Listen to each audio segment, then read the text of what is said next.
Stefano. And thanks to DEval colleagues for having us here.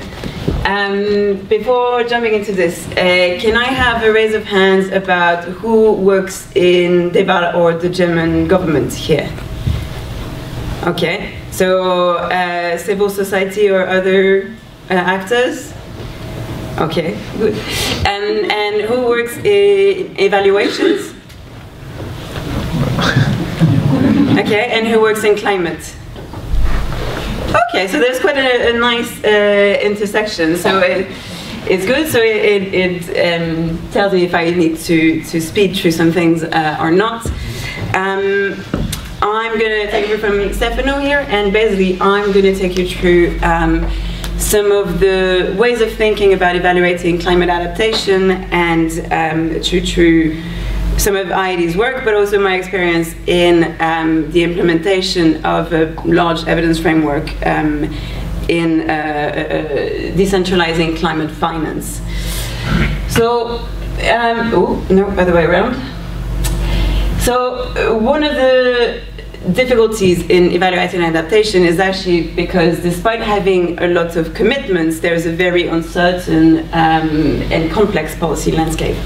So we have great commitments and a lot of ambitions. For example, you know, in 3 years' time, we're going to be doing the first global take for assessing global progress and adaptation and, you know, other elements of the Paris Agreement. And we do have a climate crisis, but actually, when you think about it, so this is my acronym slides. If you know all of them, congratulations. If you know what each of them do, even better. But actually, some of goals, so the global goal in adaptation, the global stocktake, some of articles in Paris Agreement, some of vehicles at the country levels. And then you have the mix of some global frameworks. So actually, what does that mean, and how do they fit together? Well, we don't really know. So who the hell is going to decide this? We don't actually really know yet, but we're going to take you through basically a bit of the journey in hoping that we can find a bit more about that. Some of the specific monitoring, evaluation and learning challenges in evaluating adaptation. I mean, a lot of it are similar to development and other environmental interventions and instruments. So, however, in adaptation, there is no one single metric. So, for example, in mitigation, you'll have the CO2 emissions. And those who work in climate mitigation will know that actually getting consensus on how to calculate CO2 emission was not necessarily a very small exercise. It was quite a lot of years of negotiations.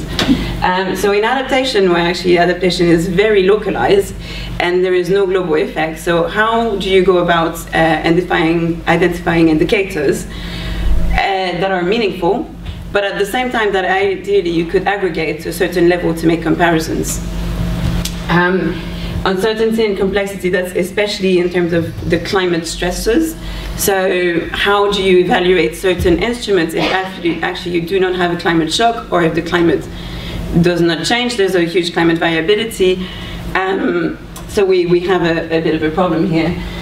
Long-term horizon, well, a lot of climate adaptation is actually about social change. So how people make decisions and how people change their livelihoods, their behaviors, etc.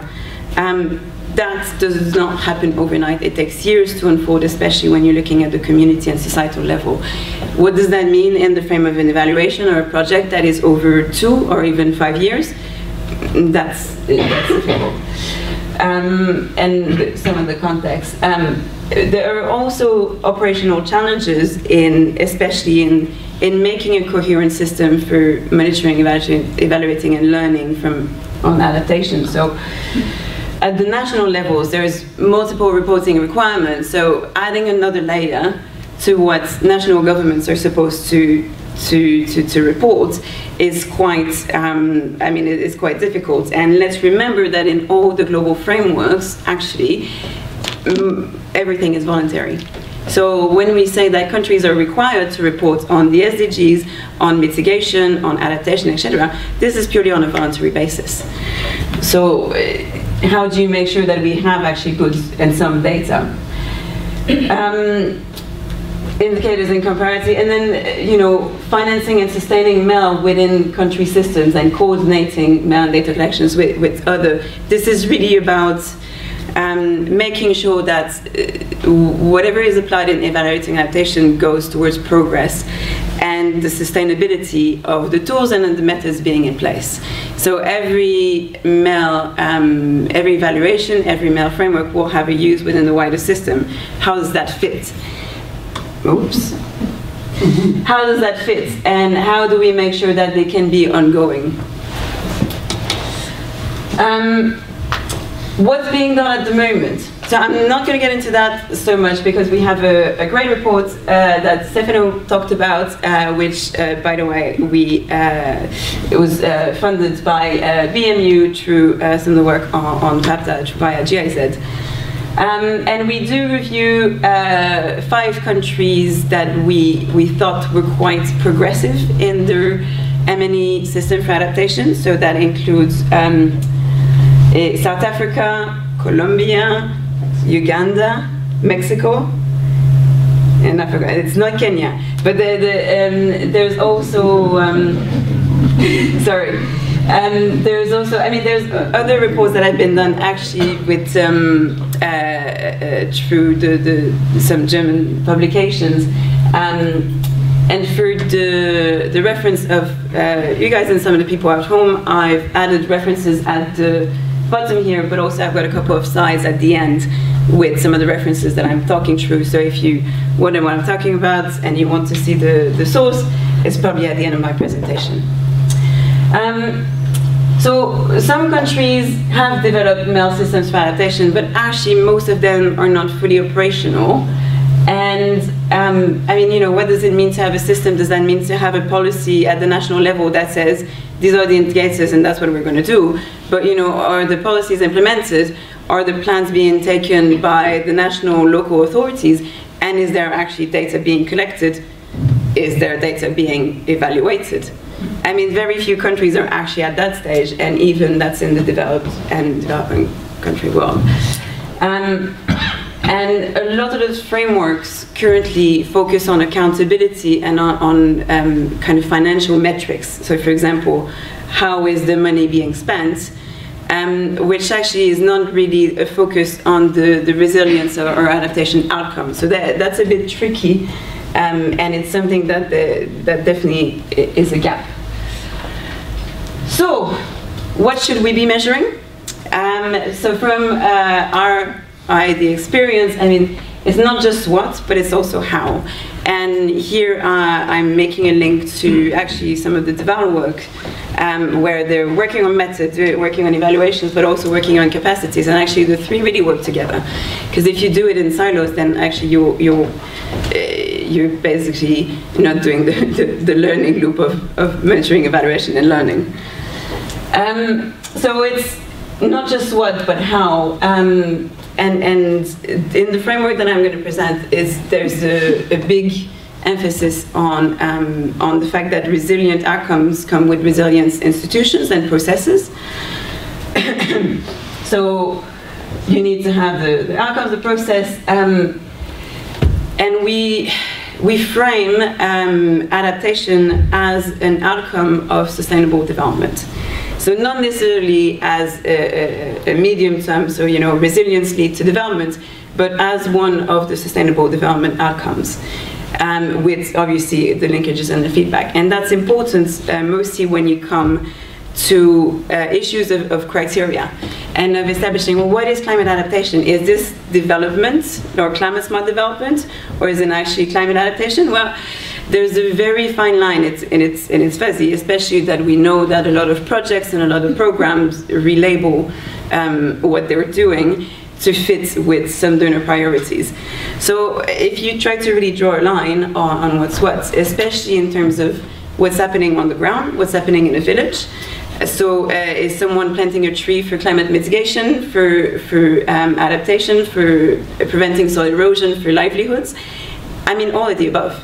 So to a certain extent, we need to be comfortable with some of the double accounting and the fact that you don't have always clarity. So one thing that actually we talked with DEval colleagues yesterday was, in line with the approach that Stefano was presenting, if you work from your questions and you define the boundaries of your system, then you can define, what is what does climate adaptation means in the frame of what you're evaluating. And this is not going to be a global definition. I think there's just certain benefits to having that. But that's something we can discuss later on. But the one thing also is that specific to climate adaptation is, even if we frame it in the wider sustainable development narrative, is that it has to be linked to climate stresses, and that's really what kind of differentiates it. We also, in the how we do it, we also need better linkages. So technically, we want to assess the local, the national, the international, and cross-sectoral. Well, that's, we've not come up with a solution to that, but, we welcome ideas on that. So I'm going to talk now really about this approach that IIED has been, I think championing is a good word, because IIED works a lot with partners. So in that sense, all of our work is very, very strong on co-production, co-design, co-implementation, etc. So the aim is really, it started in 2012 and it's been implemented at the national and to link mail system between the local, national and international levels quite a lot over the years. I've got a lot of hyperlinks that you can look at the end of my presentation. Please do so. And it's aiming at assessing contribution rather than attribution. However, we're going to see how we could add some more. No, actually, sorry, I take that back. And I'm going to talk about TAN in the frame of a program called the DEval Climate Finance Mechanisms. So, or DCF, as I'm going to refer to from now on. DCF is basically, it's a program to make sure that, to develop mechanisms in countries to make the climate finance flow from global to local. So, I mean, money in climate adaptation has not been flowing for very long. I mean, it had a kickstart in 2015 because of the Paris Agreement. And so, but it is still primarily stopped at the national level. And often national governments are not really in link with what's happening in villages and what are the priorities of local people. So how do you make the climate finance flow to the local levels and make sure that you have also more accountability and a more efficient use of funds to address what's really, an emergency in some areas. And we work, so it's also based on the principle that communities are largely the best place to define what kind of resilience investments they need in collaborations with other local actors. So it is very much based on the inclusion of different groups at local levels in order to make evidence-based and inclusive decision-making about how adaptation money should be spent. It focuses on locally defined public good investments to build resilient and sustainable livelihoods. And in that sense, we also view it very much as a principles of, if you want, good governance that is evidence, supported by evidence. Just a bit more, this is, it's been implemented in Kenya, where actually the County Climate Change Act has made it a national priority. It's been in about 6 districts in Kenya, and now it's going to be expanded to quite a number of districts from July onwards. So there is national buy-in in Kenya. It's also been implemented in Mali and Senegal since 2015, and also in Tanzania since 2014. Most of it is on a project level, but I'm not going to get into these dynamics. And the type of investment, for example, that has been funded are water points. So we work a lot in the Sahel, so not surprisingly water points. Agricultural investments, so riziculture, but also some communities have decided that actually their link about how to build resilience in their communities were, they addressed other priorities, for example, waste management, but also, for example, building toilets for girls in a school. Now, so a lot of people could say, well, actually, you're building toilets in a school. That's not climate adaptation. What are you doing? Well, actually, one of the points is that we go and we ask the communities, well, how does that link to building resilience in your community? So we work and we do village level and investment level theories of change, and in the end, they said, well, we have a water point, and we have our livestock and our farming, and what we think is that really to make better decisions about how to address climate shocks, we think that women should really be better educated, and at the moment, girls don't go to school because there's no toilets. So this is really the priority of our community. And really, is there anyone in the room that could really argue about that?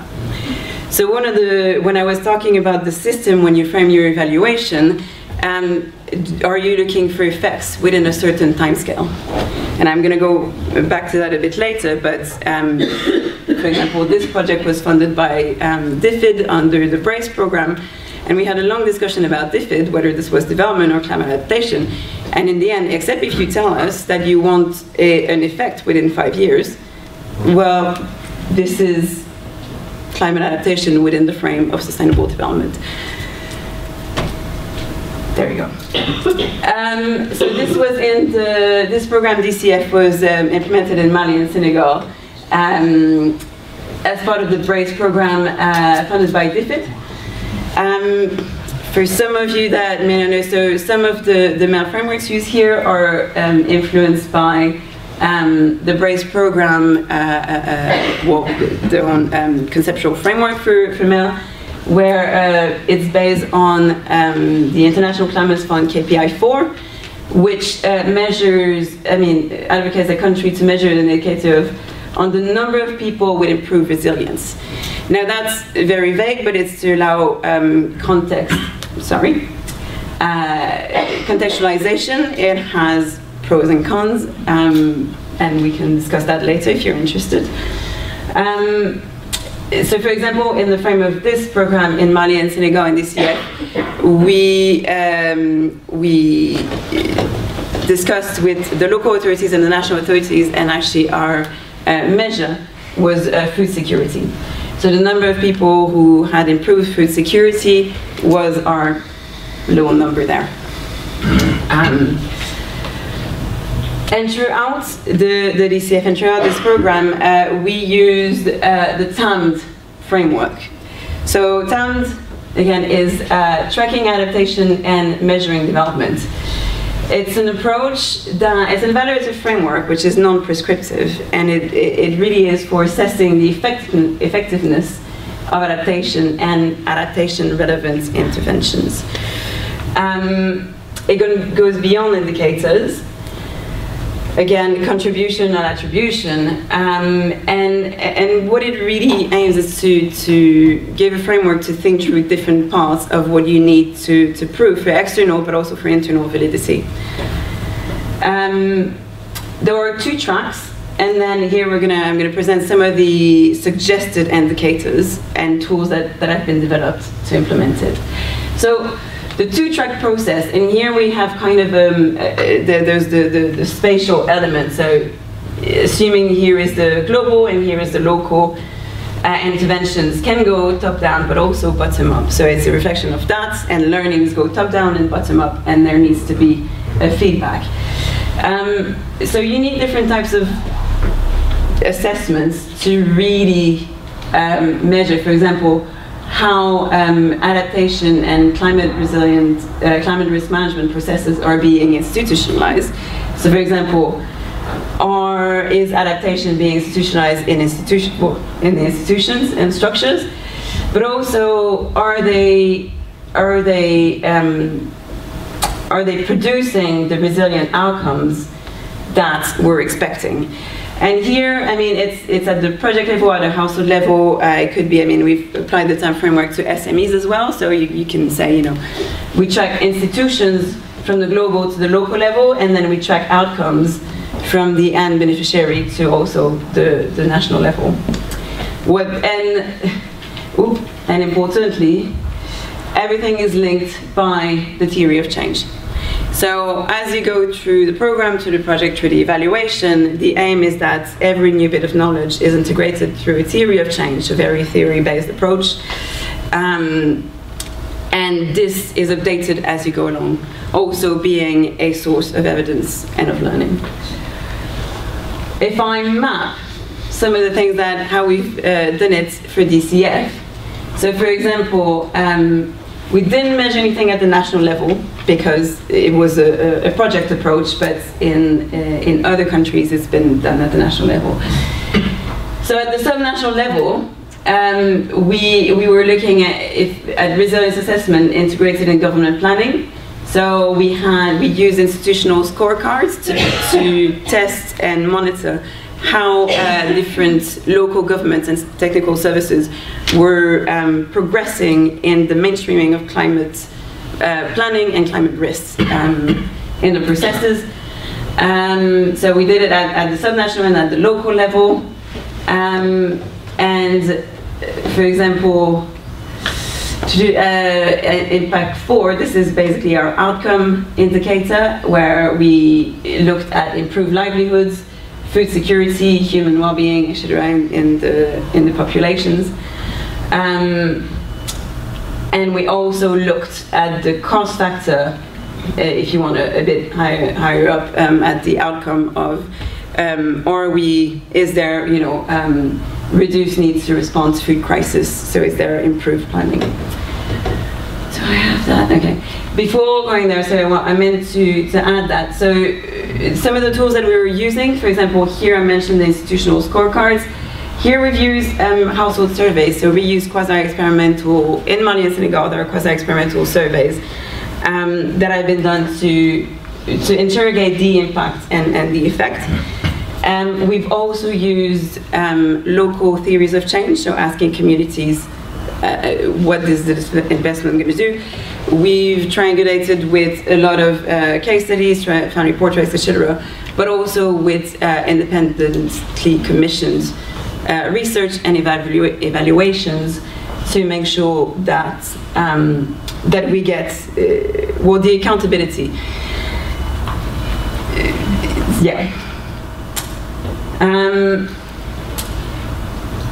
I'm going to go a bit quickly through this because, we've got enough time.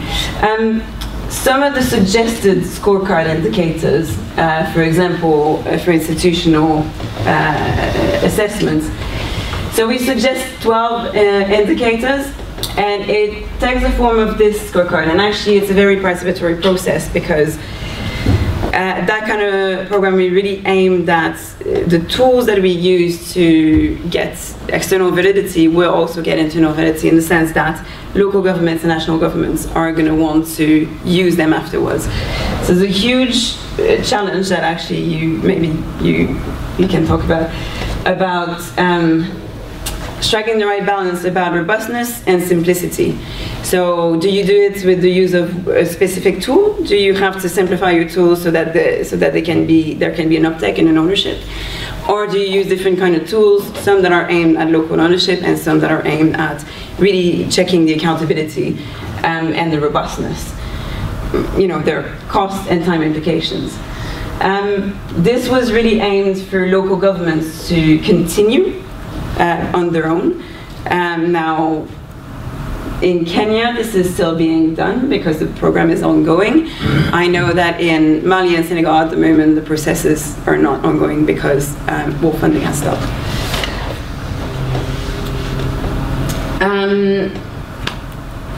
So it's quite simple. And it is for tracking. So So one of the things that has been that we need to improve on is actually, so we asked, for example, is there a climate change plan or strategy set out in indicated documents, embedded in planning document, etc. These really needs to be contextualized according to who, or to the local, or to the authority that is being asked, because this could be a very low bar for some ministries, or this could be a very high bar if there's absolutely nothing existing at the moment. So in the planning process is really to include the authorities that you're going to evaluate in order to make sure that you have the right criteria and the right questions. And you can get, for example, this is some of the outcomes you can get scores on all of the indicators, for example, that we've mentioned, or the set of the indicators that are relevant for that authority. You can also just track, for example, as you can see here, this is percentage. So as you can see, when we started the project, there was very low capacity where we're working, and well, actually we hit the ceiling quite within 4 years, which meant that we need to redesign the tools again. And another point about the scorecards is that it really needs to be integrated into that theory of change and linked to the national level, because otherwise you don't get the evaluation bit. So this is monitoring, we're aware of it. Where you do the evaluation, I don't think it would be feasible or realistic to ask local authority to run evaluations. So it really needs to fit in the wider system to get the, well, how is progress going according to where we want to.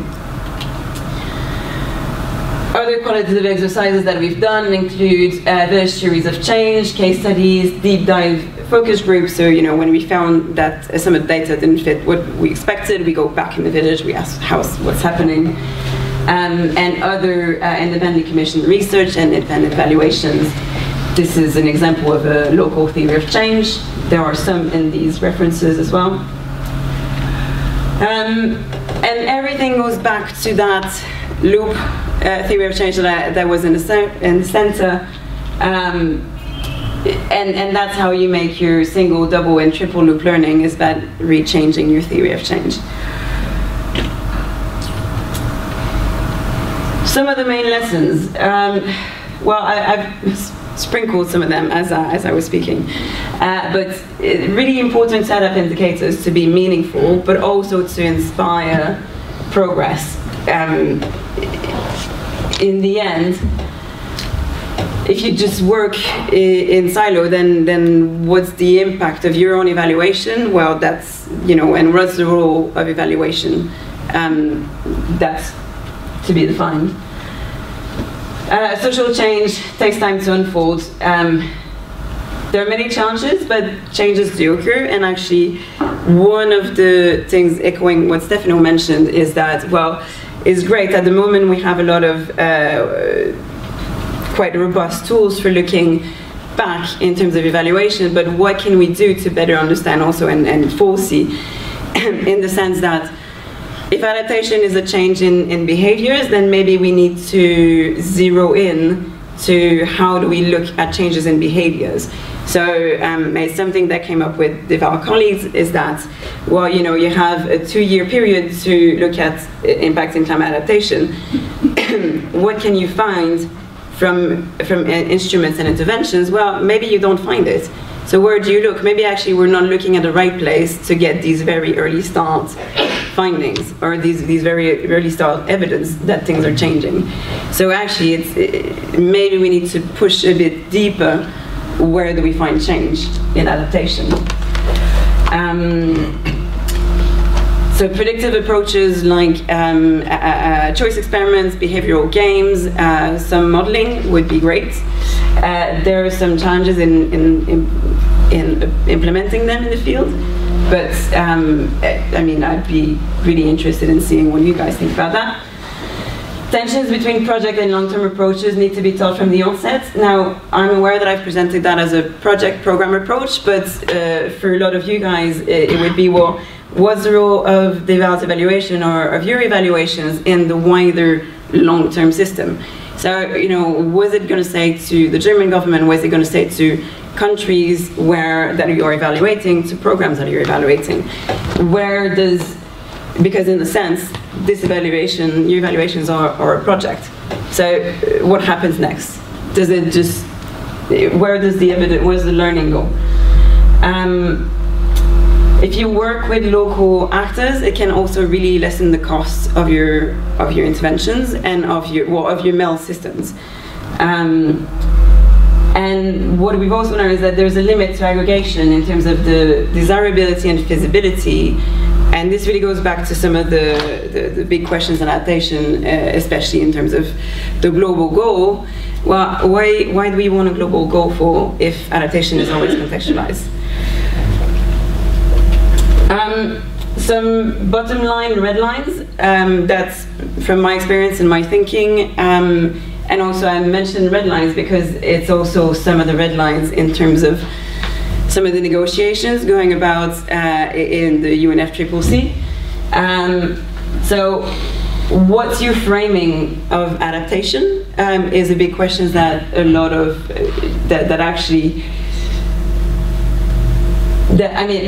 sorry, I'm going to rephrase. So adaptation being linked to climate stresses in the wider context of development is a narrative that is gaining a lot of momentum, but actually not everybody agrees with it.